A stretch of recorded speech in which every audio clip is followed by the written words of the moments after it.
Thank you, Chairman. Secretary, great to see you. And I think every appearance may be some kind of record because of your long service in this job. And I'm grateful that you've done that and continue to be willing to do it. You and I have talked about this before. I was a supporter of relocating the headquarters of ERS and NIFA to another location that turned out to be in Kansas City, and of course I was even more pleased with that. There was a report issued that by GAO that stated that the previous administration's decision to relocate those agencies was not fully consistent with the evidence, with an evidence-based approach.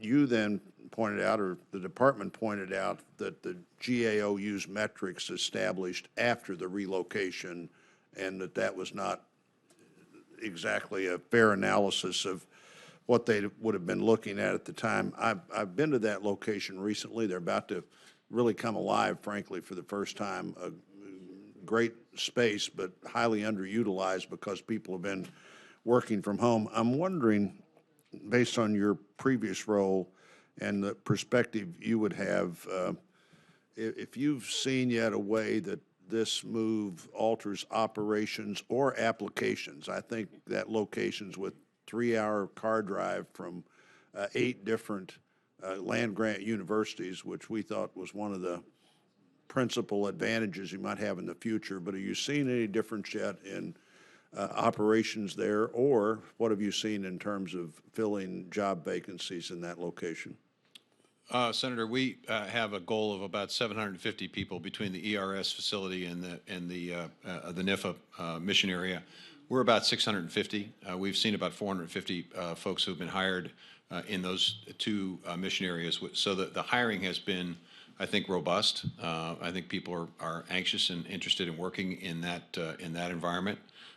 You know, we got some great people who work over there, and they churn out the work regardless of pandemics, regardless of whatever the challenges may be. We had a morale issue, which we're dealing with, and I think as we hire more folks, that issue, it becomes less of an issue. The work is getting done, and it's getting done on time. You know, the reality is that those agencies have great working relationships with land-grant universities and minority-serving institutions all across America. You know, I think I would say that as we look at this concept, the challenge, I think, is to do it in a way that provides less disruption than the way it was handled before. And I think there are ways to do that. And I think this is, you know, I think we're going to see a lot of good work coming out of that facility. I have no doubt about that. Well, I appreciate that. And I think for lots of reasons, cost of living and other things, there are reasons to look at other locations now as we think about expanding here or moving somewhere else. And I appreciate your sense that what the impact on the current workforce and how you maybe transition is important there.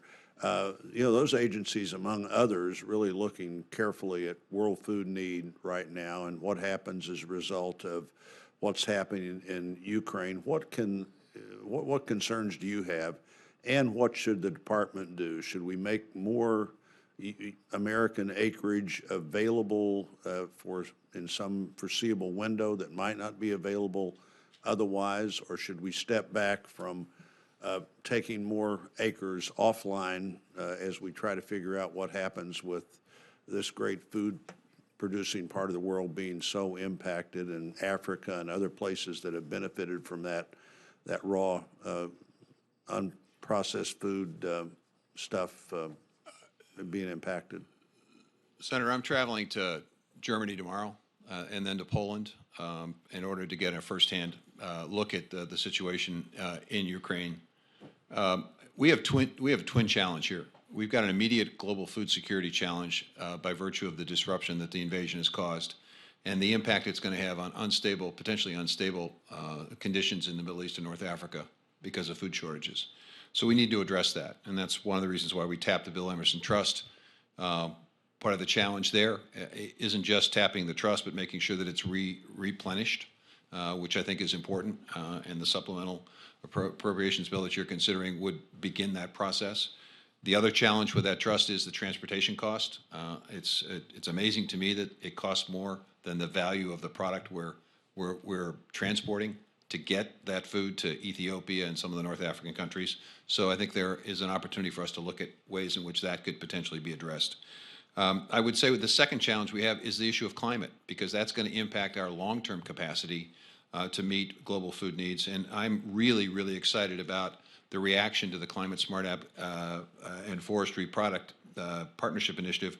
We got 450 applications from 350 organizations and groups, commodity groups, nonprofits, for-profit organizations, all 50 states, probably 3 to 4 times the $1 billion that we put on the table. So there's tremendous interest in doing that as well. So I think what we have to do is figure out ways in which we can do both.